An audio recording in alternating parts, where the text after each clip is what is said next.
Assalamualaikum warahmatullahi wabarakatuh. Halo sobat, para penggemar sinetron Buku Harian Seorang Istri dimanapun kalian berada.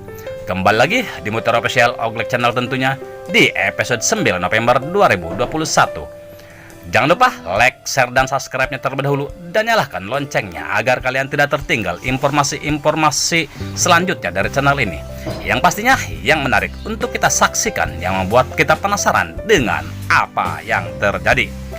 Di alur cerita malam ini, Dewa dan Nana yang mencari Junior ke kamarnya. Lipia sungguh terkejut. Nana dan Dewa setelah masuk ke kamarnya Lipia, Junior tidak ada di kamarnya bersama Lipia juga Roni.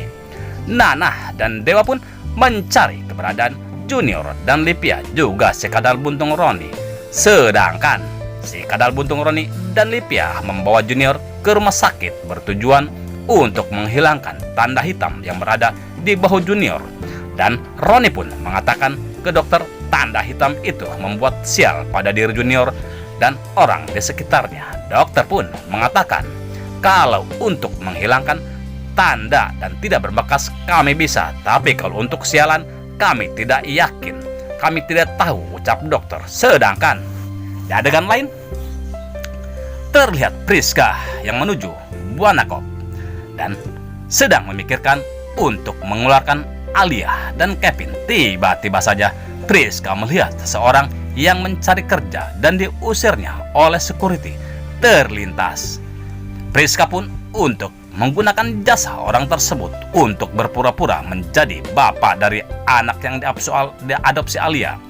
Terlihat Priska dan orang tersebut pun mendatangi kantor pihak yang berwajib, dan terlihat Priska dan laki itu pun menceritakan kejadian kecelakaan yang akhirnya Alia dan Kevin pun bebas.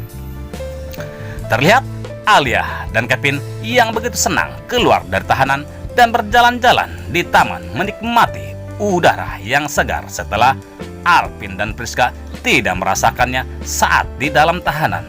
Namun tiba-tiba saja Alia melihat Nana dan Dewa yang berada di tempat yang sama. Alia pun mendengar ucapan Dewa dan Nana, di mana Nana dan Dewa yang sedang mencari Junior. Alia dan Kevin menghampiri Nana dan Dewa. Tentu saja Nana dan Dewa sangat terkejut melihat Alia dan Kevin yang sudah bebas dari penjara.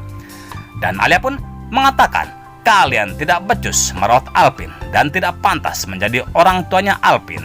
Tentunya Dewa sangatlah marah dan langsung menghajar perut Kevin, yang akhirnya Kevin pun menyuruh Tony untuk menyerang Dewa. Akhirnya perkelahian pun tak terhindarkan, namun Tony dan anak buahnya pun tak sanggup melawan Dewa. Mereka pun kabur menghadapi Dewa. Dan Nana pun langsung mengajak Dewa untuk memeriksa kesehatannya ke rumah sakit. Singkat kata, sampainya di rumah sakit, Nana dan Dewa sangat terkejut melihat si Roni dan Lipia yang berada di rumah sakit yang sama. Si Kadal Buntung pun panik melihat Nana dan Dewa dan menarik Lipia untuk bersembunyi di balik meja. Namun naas, meja akhirnya didorong perawat dan terlihatlah Roni dan Lipia. Nana dan Dewa pun menanyakan keberadaan Junior setelah si Roni babak belur dihajar Dewa. Akhirnya Roni dan Lipia pun menjelaskan yang sebenarnya terjadi, dan Dewa langsung menuju ke ruang operasi dan mengambil Junior setelah menerangkan apa yang sebenarnya terjadi. Singkat kata, Dewa dan Junior pun sampai di rumah Buana dan Dewa pun terus-menerus menghajar Roni hingga akhirnya semua orang yang ada di rumah pun mengetahui yang Bu Parah dan Nek Ratu pun sangat marah terhadap Roni. Lipia pun menarik Roni untuk meninggalkan keluarga Buana. Di sisi lain terlihat Dewi, Lucky, dan Pasha yang berada di kafe yang sedang menunggu ayahnya Dewi yang sedang meeting. Dan terlihat Lucky pun menanyakan hubungan Lula dan Pasha.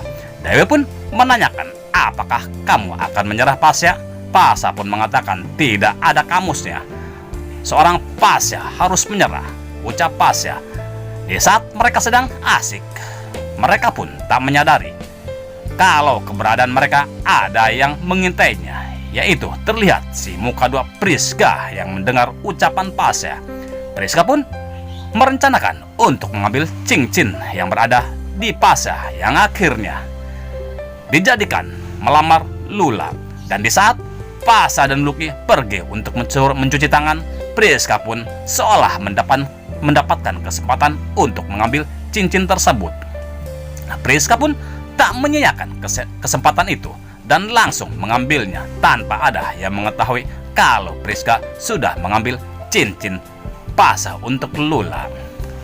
Nah, sobat, akankah Priska memberikan cincin tersebut untuk memas-manasin Lula? Atau malah sebaliknya, Lula pun kembali tidak mempercayai Priska? Tentunya kita nantikan kelanjutan episode selanjutnya. Stay tune terus kelanjutan sinetron Buku Harian Seorang Istri hanya di SCTV untuk kita semua. Terima kasih kepada bunda-bunda yang sudah hadir di channel ini. Semoga kita selalu diberikan kesehatan. Amin, amin, ya robbal alamin. Dan Bang Ogel pun mohon undur diri dan terima kasih. Wassalamualaikum warahmatullahi wabarakatuh.